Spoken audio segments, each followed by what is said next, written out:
할렐루야. 아멘. 우리 함께 고백하겠습니다. 하나님께서 하십니다. 하나님께서 하십니다. 한 번 더 고백하겠습니다. 기대가 됩니다. 기대가 됩니다.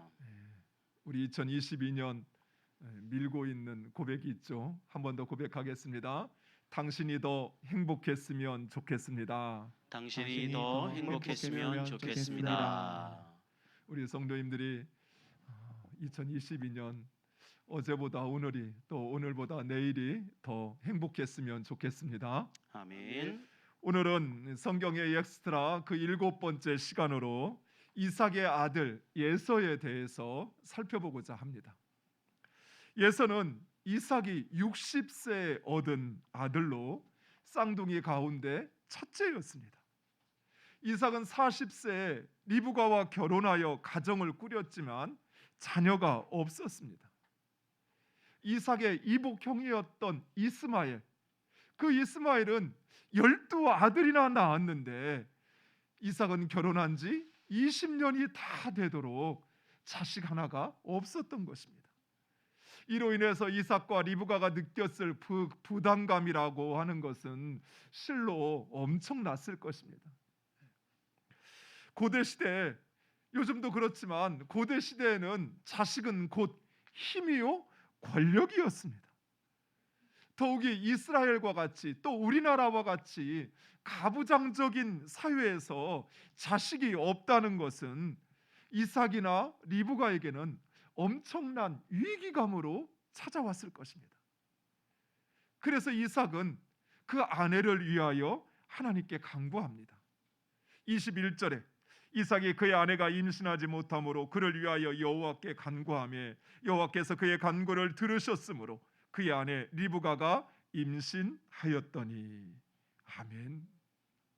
이삭이 그 아내를 위하여 하나님께 간구하였더니 하나님께서 이삭의 간구를 들으시고 리브가로 임신하게 하신 것입니다. 이처럼 하나님은 우리의 간구를 들으시고 응답하십니다. 하나님은 결코 우리의 기도에 귀를 닫지 않으십니다. 따라서 우리는 어떤 시련이나 어려움을 당할 때 좌절할 것이 아니라 바로 그 하나님을 찾고 하나님께 기도해야만 합니다. 그런데 이 말씀은 우리가 이렇게 살펴본 표면적인 것보다 더 놀라운 사실이 숨겨져 있습니다. 먼저 성경에는 리브가가 임신하지 못한 그 이유에 대하여 특별히 말씀하지 않습니다. 그런데 영어 성경에 보면 뭐라고 쓰여 있냐면 because she was barren이라고 되어 있습니다. 이 barren이란 말은 불모지, 농작물이 나지 않는 토지나 또는 새끼를 못 낳는 또는 메마른 땅을 가리키는 것입니다. 한약에서 임신을 말할 때 여자와 남자를 밭과 씨앗의 개념으로 비유하곤 합니다.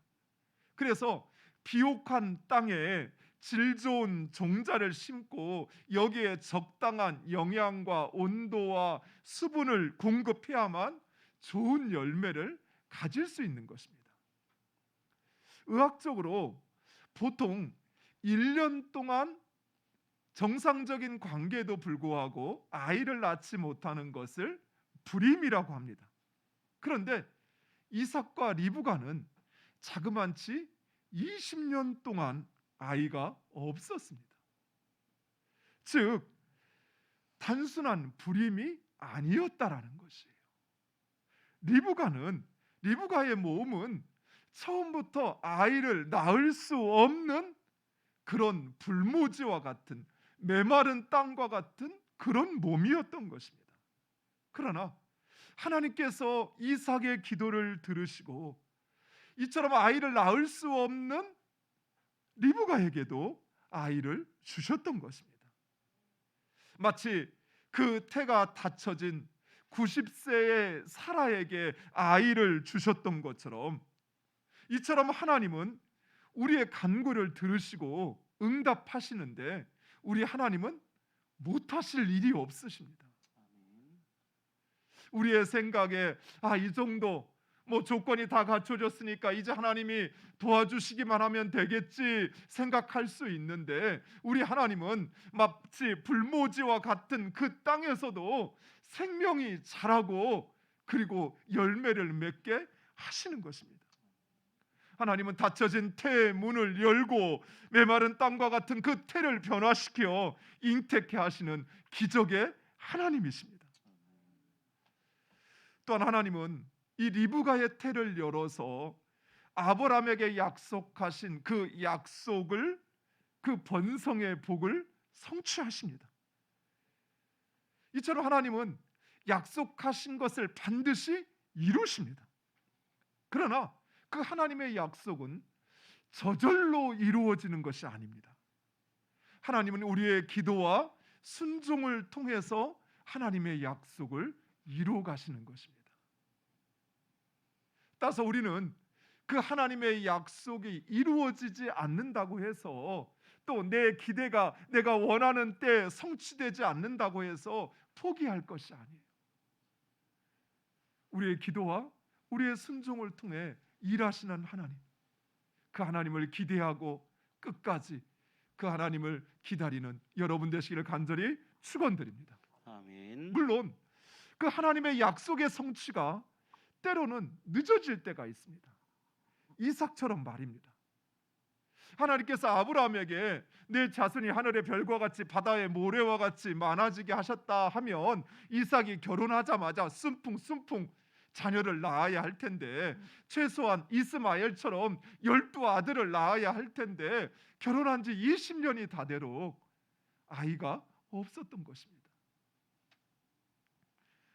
그러나 이것은 하나님의 약속의 성취가 은혜라는 사실을 우리로 깨닫게 하시기 위한 것입니다. 하나님께서 약속하신 것을 성취하시는 것은 우리의 그 어떤 자격이나 노력의 결과가 아니라는 것이에요. 하나님은 얼마든지 그 약속을 폐기할 수 있습니다. 우리의 기도에 응답하지 않아도 하나님의 신실하심이나 또는 하나님의 그 정의에 아무런 문제가 되지 않아요. 하지만 하나님은 은혜로 그 약속을 성취하시며 응답하신다는 그 사실을 알게 하시기 위하여 우리로 기도하게 하시고, 그리고 하나님의 때, 하나님의 방법으로 일하시는 것입니다. 왜냐하면 내 노력이, 또 내 어떤 열심이 무엇인가로 개입하게 되면 우리는 그것이 하나님이 하셨다라고 하는, 또 하나님의 은혜라는 사실을 깨닫지도 기억하지도 못하기 때문이에요. 그래서 우리의 노력이 개입할 수 없는 때, 우리의 그 어떤 수고가 그 어떤 영향력도 미치지 못할 때, 오직 하나님의 은혜 아니고는 아니 될 때 하나님은 그 약속을 성취하시고 우리의 기도에 응답하심을 믿으시기 바랍니다. 아멘. 사랑하는 성도 여러분, 하나님의 약속 성취를 기대하시기 바랍니다. 그리고 기도하시기 바랍니다. 그리고 기다리시기 바랍니다. 하나님 반드시 행하십니다. 또 한 가지, 이 본문에는 참 재미있는 사실이 있습니다. 하나님은 이삭의 간구를 들으시고 그의 아내 리브가로 임신하게 하셨다라고 말씀하십니다. 그런데 고대 시대 일반적으로 자식을 낳지 못하면 누가 힘듭니까? 그렇죠. 사라와 한나의 경우처럼 그 아내 되는 자가 더더욱 곤란을 겪습니다. 실제로 고대 시대에 남자들은 자식 문제로 그렇게 고민하지 않았어요. 왜냐하면 아내가 아이를 낳지 못하면 또 다른 여자를 아내로 얻거나 첩을 얻어서 자신의 그 자손을 이어갈 수 있다고 생각했기 때문에, 그래서 성경에 보면 남자들이 자식의 생사를 놓고 기도하는 적은 거의 찾아볼 수가 없습니다. 대부분 그 아내가 자식을 놓고 기도하거나 또는 그 어떤 방법을 찾게 되는 것입니다. 마치 사라가 하갈을 아브라함에게 주었던 것처럼. 또 라헬이 자신의 그 몸종을 야곱에게 주었던 것처럼. 그런데 본문에는 이삭이 그 아내를 위하여 간구하였다라고 말씀하십니다. 뭔가 좀 이상하지 않습니까? 이삭이 그 아내를 너무나도 사랑해서 그래서 그 아내의 어려움을 헤아려 기도하였을까요? 오늘 본문에 우리가 읽었던 말씀에 보면 특별히 이삭보다는 두드러지는 사람이 있어요. 바로 리브가입니다. 여러분, 리브가가 누구입니까? 남모르는 사람이 찾아와 물을 달라 하니까 그 사람에게뿐만 아니라 그의 낙타에게도 물을 줄 정도로 아주 적극적인 여인이었습니다. 또 그 오라비와 어머니가 좀 며칠만이라도 열흘만이라도 머물렀다가 그러다가 떠나가라, 너무 갑작스러우니까 이렇게 만류할 때도 아니라고, 나는 지금 당장 떠나겠다고 이렇게 선택할 만큼 아주 당돌한 여자였습니다. 또한 이후에 보면 그 남편 이삭을 속이고 야곱에게 축복을 받게 할 만큼 아주 계략을 꾸미는 그런 억척스러운 여인이었던 것입니다. 반면에 이삭은 어떻습니까? 이삭은 100세 얻은 아들로 아마도 지극한 보호와 사랑 속에서 부잣집 외동 아들로 성장했을 것입니다. 또한 이 이삭은 아브라함이 가나안에 완전히 정착한 후에 태어난 사람이었습니다. 그래서 그 인생에서 우여곡절이란 또는 방랑의 삶이라는 경험해 보지 않은 그런 존재였습니다. 이후에 이제 가나안 땅에 가뭄이 찾아와서 이 이삭이 가족과 함께 그랄로 피하게 되는데 그 그랄 목자들과의 대립에 있어서도 이삭은 직접 대결하는 것을 선택하지 않고 회피의 길을 선택할 만큼 그렇게 내성적이고 수동적인 사람이었던 것입니다. 따라서 당연히 이삭의 가정의 주도권은 리브가에게 있었을 것입니다. 따라서 예상하건대 리브가는 아이가 없는 그 책임을 이삭에게 돌렸을 것입니다. 그리고 리브가는 이삭을 닥달하였겠지요. 그래서 이삭은 마지못해 그 아내를 위하여 하나님께 기도하였던 것입니다. 이처럼 우리 하나님은 때로는 억지로 끌려 마지못해 하는 그 기도, 하나님은 그 기도에도 응답하신다는 것입니다. 이처럼 우리의 삶과 신앙에 있어서 기도는 너무나도 중요합니다. 결코 기도 없이는, 이 말은 하나님의 은혜 없이는 우리는 살 수 없는 존재라는 사실이에요. 그래서 우리는 성경의 말씀처럼 쉬지 말고 기도해야 합니다. 어떤 상황, 어느 곳에서나 결코 기도를 멈추어서는 안 된다는 것입니다. 또한 이러한 이삭의 기질과 성향은 이제 태어난 바로 그의 아들 예서에게 영향을 미치게 됩니다. 28절에 보면 이삭은 예서가 사냥한 고기를 좋아하므로 그를 사랑하였다라고 말씀하고 있습니다. 고기를 준다고 여기서 사랑한다는 말은 편애하였다라는 건데, 고기 준다고 편애한다? 이거는 좀 설득력이 부족합니다. 장남이었던 예서, 이 예서는 유약하고 내성적인 이삭과는 완전히 달랐습니다. 오늘 보면 25절에 보니까 먼저 나온 자 곧 예서는 붉고 전신이 털옷 같아서 이름을 예서라 하였고, 그리고 27절에 그 아이들이 장성하며 예서는 익숙한 사냥꾼이었으므로 들사람이 되고 야곱은 조용한 사람이었으므로 장막에 거주하니. 이처럼 예서는 그의 아버지 이삭과는 달리 외모에서나 또는 그 행동에서나 아주 터프하였습니다. 아주 거친 사나이였던 것이에요. 이삭은 바로 이러한 예서를 보며 자신에게 없는 그 외향적이고 대범한 그 기질을 보았고, 그리고 그러한 예서가 가져다 주는 그 고기를 먹으며 예서를 편애하였던 것입니다.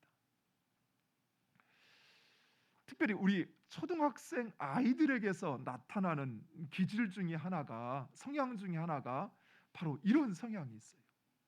자신에게 없는 다른 사람에게 있는 그 기질과 성향이 멋있어 보이는 거예요. 그리고 그것을 따라하게 되는 거예요. 우리 초등학교 자녀를 둔 성도님들은 그 자녀들 가운데 틱 장애를 가지고 있는 아이들이 있어요. 그런데 이 틱 장애가 여러 가지 경우에 나타나는데, 그 중에 하나가 또한 무엇이냐면, 자기가 멋있어 보이는 사람의 행동을 따라하다 보면 그런 경향이 나타나곤 해요. 왠지 그 모습이 멋있어 보이는 거예요. 그래서 그가 좋아 보이고 자신도 그와 같기를 원하는 것입니다. 이삭에게도 바로 이러한 그 심리적인 성향들이 있었던 것이에요. 그런데 문제는 하나님의 뜻은 예서가 아닌 동생 야곱에게 있었습니다. 하나님의 은혜로 리브가는 쌍둥이를 잉태하게 되었고 두 아이가 태 속에서 싸웠다라고 이야기합니다. 우리 성경에 싸웠다라로 번역된 히브리어는 라차츠라는 이 단어인데, 이 라차츠라는 이 단어는 두개골을 부수다, 껍질을 갈대를 찢다, 이런 의미를 가지고 있습니다. 우리가 세상에서 일반적으로 박터지게 싸우다, 이런 의미예요. 그러니까 두 아이가 뱃속에서부터 그렇게 아주 잔인하고 거칠게 그렇게 싸웠던 것입니다. 그래서 리브가가 견딜 수가 없어서 하나님을 찾아 하나님께 묻게 됩니다.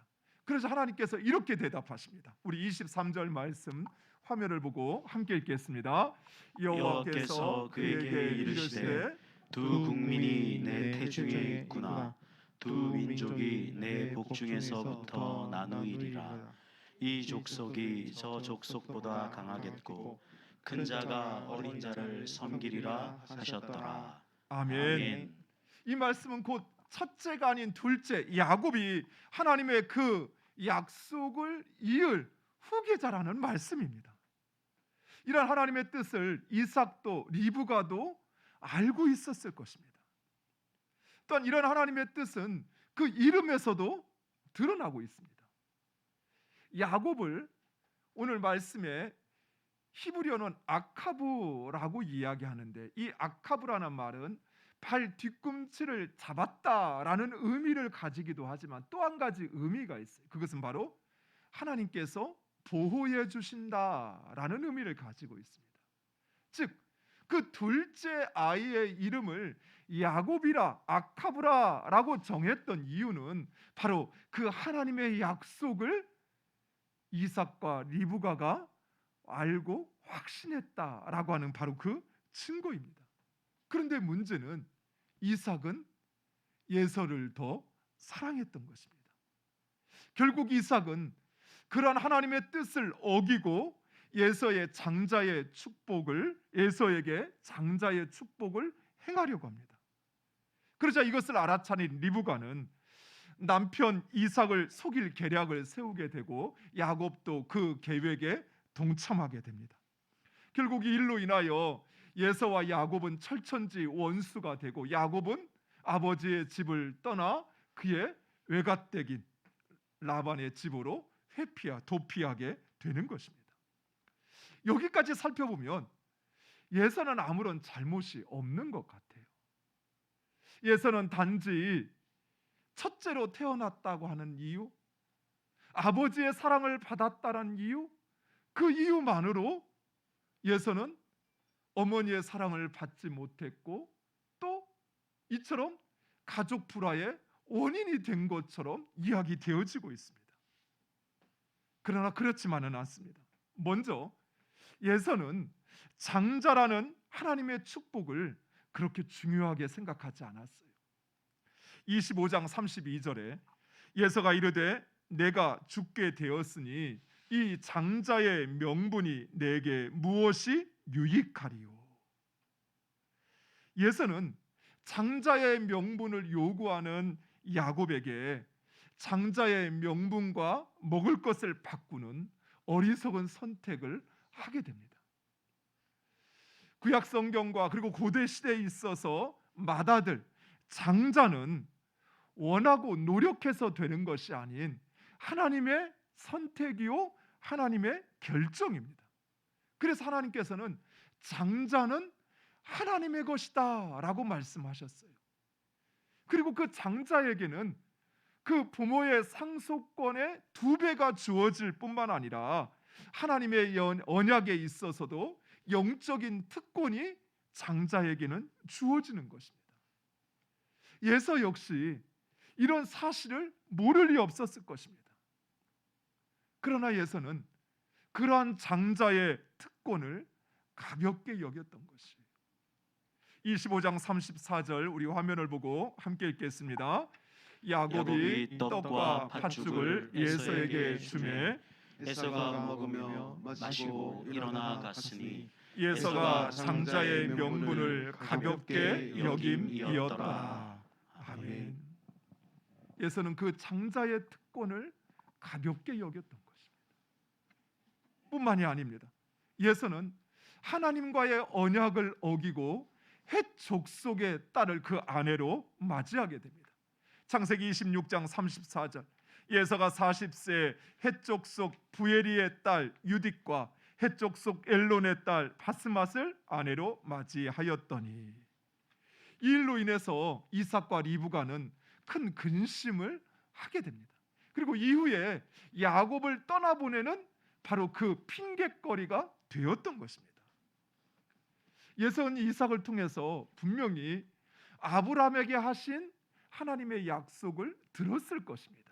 더욱이 예서가 태어날 당시에 그 약속을 받은 아브라함은 생존하고 있었습니다.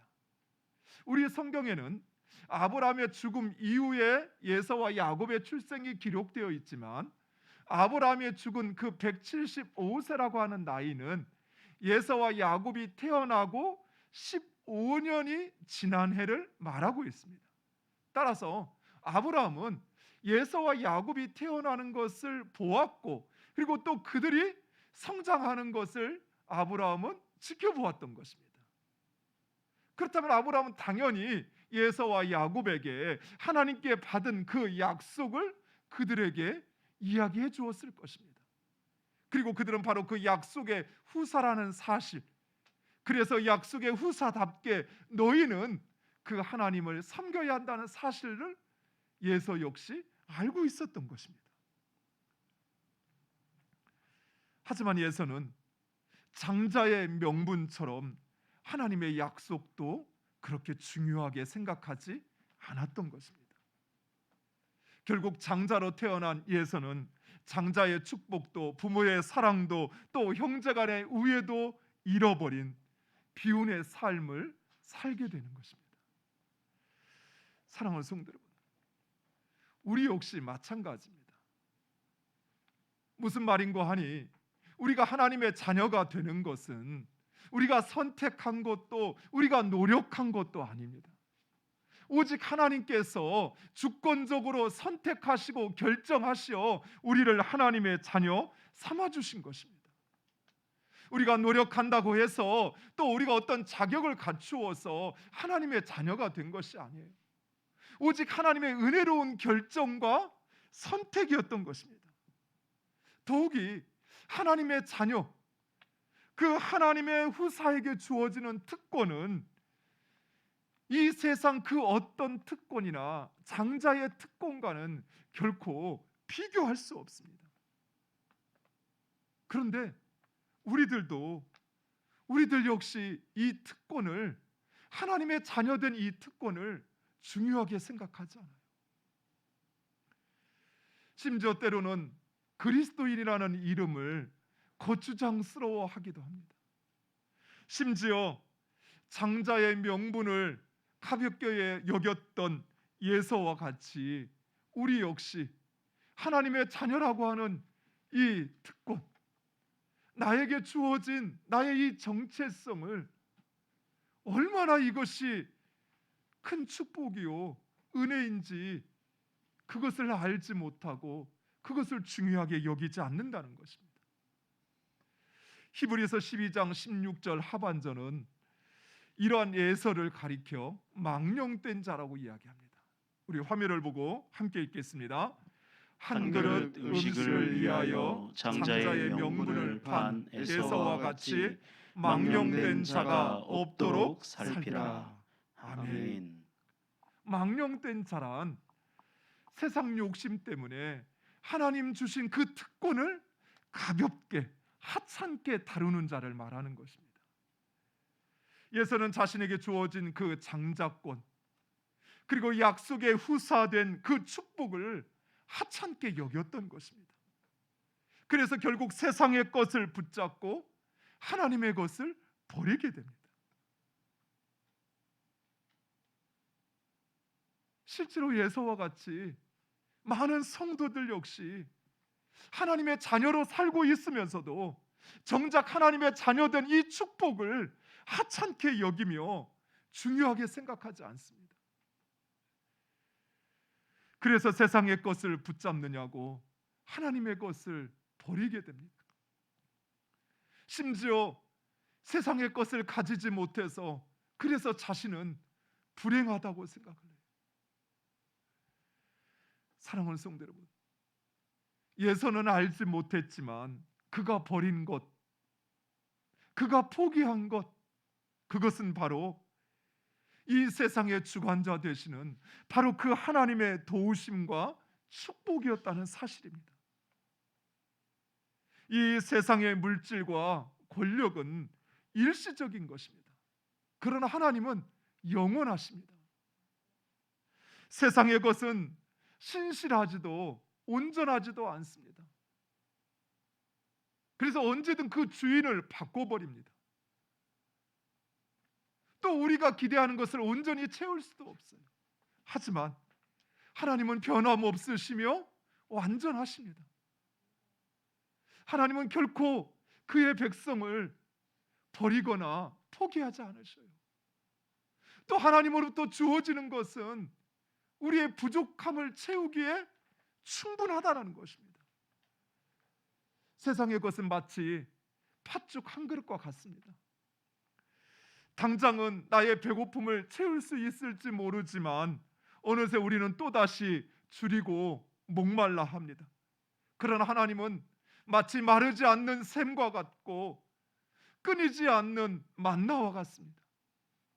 그래서 결코 우리를 줄이게도 목마르게도 하지 않는다라는 것입니다. 사랑하는 성도 여러분, 우리가 하나님의 자녀된 이 축복을 알고 누리고 경험하시기 바랍니다. 결코 하나님의 자녀된 이 축복을 세상의 것과 바꾸지 마세요. 하나님의 자녀에게 주어진 그 예배의 자리, 하나님의 자녀에게 주어진 그 기도의 자리, 그 섬김의 자리를 세상의 것과 바꾸어서는 안 됩니다.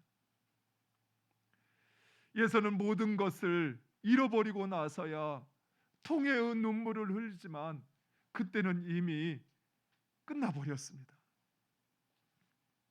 더 이상 그 장자의 축복을 누리고 싶어도 누릴 수가 없어요. 하나님의 약속의 후사에 그 축복은 이제 그의 손에서 떠나버리게 되는 것입니다. 사랑하는 성도 여러분, 하나님의 자녀된 그 축복을 소중히 여기시기 바랍니다. 그리고 그 축복을 누리며 살아가는 여러분 되시기를 간절히 축원드립니다. 그러기 위해서는 기도해야 돼요. 쉬지 말고 우리의 삶에서 문제와 어려움이 찾아올 때마다 내 힘으로는 도저히 어찌할 수 없다고 생각될 때마다 이제 희망은 끝나버렸다라고 생각하는 바로 그 순간, 내가 할 수 있는 것은 아무것도 없다고 생각하는 바로 그 순간 하나님 일하십니다. 하나님께서 역사하기 시작하십니다. 그 믿음을 가지고 기도하여 그 하나님 베푸시는 또 우리에게 주어진 그 축복을 누리고 경험하는 여러분 되시길 간절히 축원드립니다. 오늘 주신 말씀을 붙잡고 함께 기도하기를 원합니다. 하나님, 나에게 주신 오직 하나님의 은혜로 나에게 주어진 이 축복, 내가 이것을 얼마나 가치 있고 소중한 것으로 여기는지, 얼마든지 내 눈에 더 좋은 것이 있으면 그것과 바꾸려고 하고, 또 세상의 것 그것을 취하느냐고 하나님의 것 그것을 포기하였던 우리들의 그 모습을 회개하시기 바랍니다. 진정 하나님의 자녀에게 주어진 축복이 무엇인지 나로 알게 하시고 그것을 누리고 경험하는 삶을 살게 해달라고,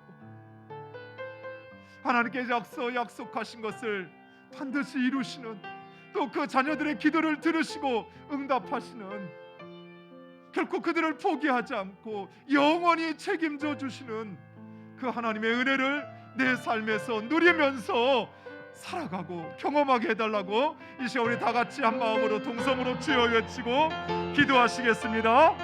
주여